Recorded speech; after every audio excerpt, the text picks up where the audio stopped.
नमस्कार, मैं आपके साथ विभा उपाध्याय और आप देख रहे हैं न्यूज़ 18 बिहार झारखंड का डिजिटल प्लेटफॉर्म।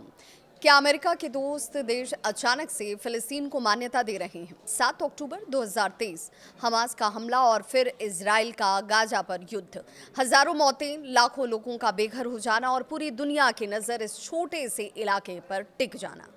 लेकिन अब हालात और भी ज्यादा दिलचस्प हो उठे हैं। अमेरिका के सबसे करीबी देश ब्रिटेन, कनाडा, ऑस्ट्रेलिया, पुर्तगाल और कई यूरोपीय देशों ने फिलिस्तीन को मान्यता देना शुरू कर दिया है। सवाल ये उठता है कि इतने सालों बाद अचानक से आखिर ऐसा क्यों हुआ?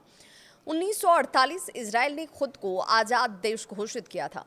अमेरिका ने तुरंत मान्यता दी और इजराइल दुनिया के नक्शे पर मजबूती से बैठ गया।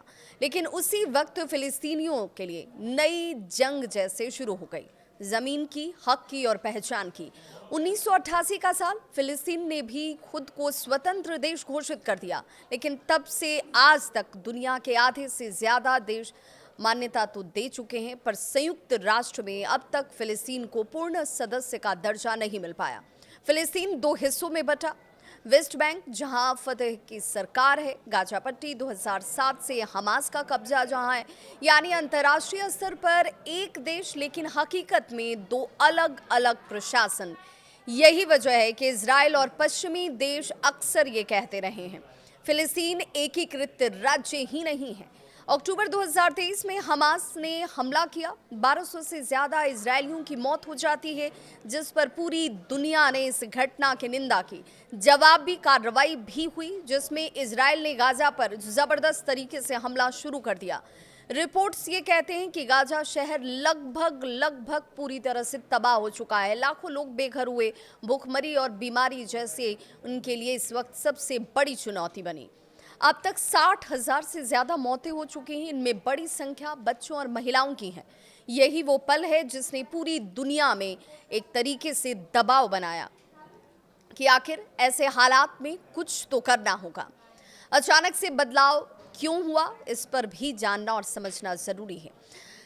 असली सवाल इस पर आते हैं, जिसमें कनाडा, ऑस्ट्रेलिया और यूरोप के कई देशों ने अचानक से फिलिस्तीन को मान्यता क्यों दे दी।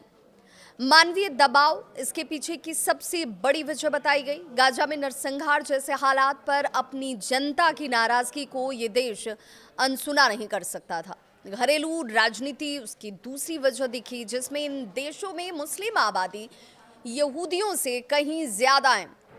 नेताओं पर मुस्लिम मतदाताओं को साधने का दबाव भी है और ये मान्यता सिर्फ प्रतीकात्मक है, ताकि अंतर्राष्ट्रीय दबाव बनाया जा सके और शांति प्रक्रिया की तरफ इसे हल्का आगे बढ़ाया जा सके, धक्का दिया जा सके।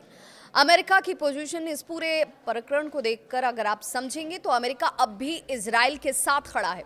उसने हाल ही में फिलिस्तीनी पासपोर्ट धारकों को वीजा देना भी रोक दिया। यानी साफ है कि अमेरिका फिलिस्तीन को अलग देश के तौर पर मान्यता देने के खिलाफ है और यही वजह है कि संयुक्त राष्ट्र में अब तक फिलिस्तीन को पूर्ण सदस्य का दर्जा नहीं मिल पाया। इतने देश जिसने उसे मान्यता दी, वो कौन कौन से देश हैं ये भी बताएंगे।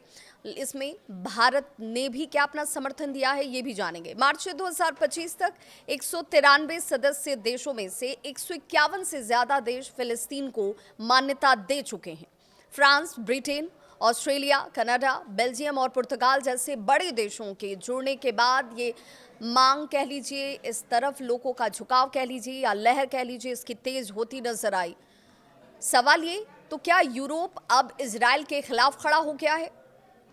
ज्यादातर जानकार ये मानते हैं कि ऐसा नहीं है। ये कदम ज्यादातर प्रतीकात्मक तौर पर देखा जा रहा है और इसका मकसद क्या है वो भी समझिए। इसका मकसद है गाजा में हो रहे मानवीय संकट को दुनिया के सामने लाना और इजराइल पर दबाव डालना कि वो किसी अस्थायी समाधान की तरफ आगे बढ़े। लेकिन असली सवाल वही है, क्या कभी फिलिस्तीन को संयुक्त राष्ट्र में इजराइल जैसा दर्जा मिल पाएगा या फिर ये मान्यता सिर्फ एक कूटनीतिक ड्रामा तक रह जाएगी? आपको इस पर क्या लगता है? यूरोपीय देशों का ये फैसला असली में बदलाव के लिए है कदम उठाया गया या सिर्फ पॉलिटिकल गेम है?